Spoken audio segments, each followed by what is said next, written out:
So, with Badlands coming soon, I can't help but think I don't like the idea of these poor protagonists. We've had many of them, and I've just been thinking, man, I miss Dutch. Predator needs Dutch, and Dutch needs the Predator. Glover did his best, but no one has quite nailed it. And I fear in Badlands it's going to be a bit of a swing and miss again. Anyway, so where's Dutch Schaefer now? That's the big question for Predator fans, and honestly, it's a crying shame the franchise hasn't made better use of him. Arnold Schwarzenegger's Dutch was the beating heart of the original film, the first man who took on a predator and lived to tell the tale.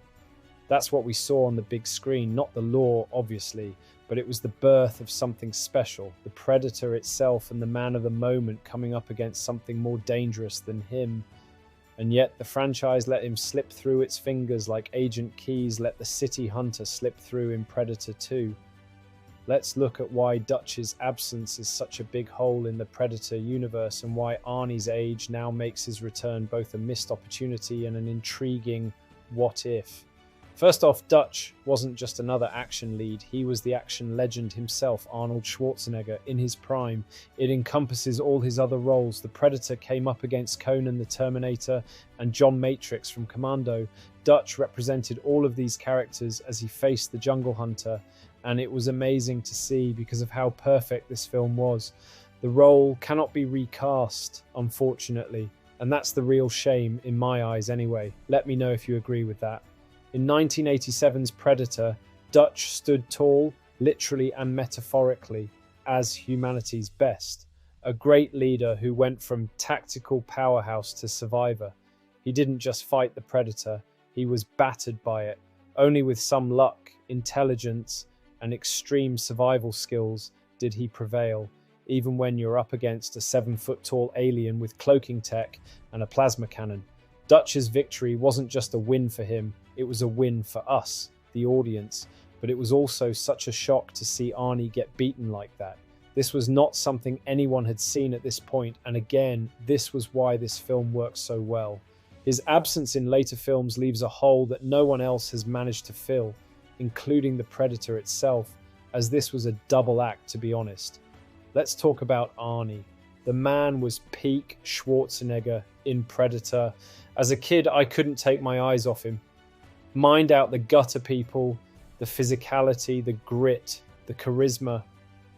I mean, any kid would be wowed by a man lifting a truck and using it as a bomb in that brilliant guerrilla camp shootout. This was the role that cemented his status as the ultimate 80s action hero. From his iconic one-liners, "Get to the chopper," and "If it bleeds, we can kill it," to the final showdown with the Predator. Arnie versus the Predator was the movie. Losing him from the franchise is like taking the T-Rex out of Jurassic Park. You're left with something that works, but it's not as good. No wow factor, and the franchise has suffered, in my opinion. Dutch's story had so much potential to grow. What happened to him after the events of Predator?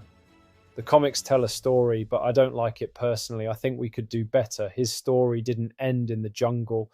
It continued, where he became a legend. After surviving his fight with the Predator in 1987, Dutch battled radiation sickness and escaped government custody. He went back to Val Verde to investigate the explosion and learned predators had been hunting on Earth for centuries. Obsessed, he joined a secret agency called the Otherworldly Lifeforms Program to hunt them down. Dutch fought predators all over the world, including a deadly mission in the Congo, where his entire team was wiped out. He survived, but was badly injured, taking predator blood and tech before disappearing. Later, he faced smarter and deadlier hunters, including a female predator who nearly killed him. To stay in the fight, Dutch agreed to experimental treatments with predator technology, which slowed his aging and kept him strong into his later years.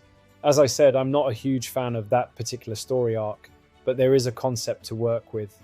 This makes me think, why didn't anyone pick this up and bring something like it to the big screen? Let's hope Dutch gets the recognition he deserves someday, but please, not CGI like Rook in Alien Romulus.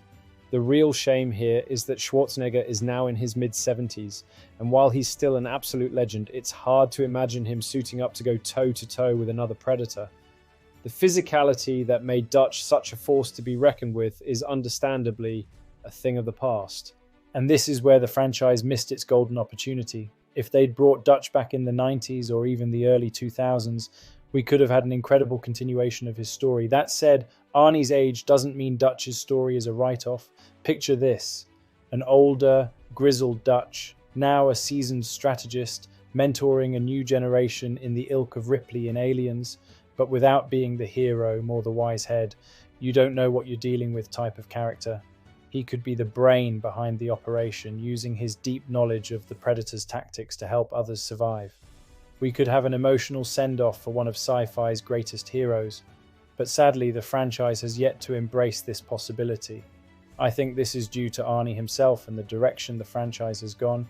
Instead, we've been handed a string of okay to forgettable protagonists who simply don't measure up. From Predator 2 to Prey, none of the leads have captured the same sense of charisma, intensity, or relatability. Dutch Schaefer isn't just missed, he's mourned. It's like a lost child that's never been found. If Dutch's story remains untold, it'll go down as one of the biggest what-ifs in sci-fi history. So to the powers that be, if you're reading this, give us back Dutch, even if it's just for one last moment. What do you think? Do we need Dutch to have an on-screen conclusion, or are you happy with the mystery? If he did come back, how would you want him to do so?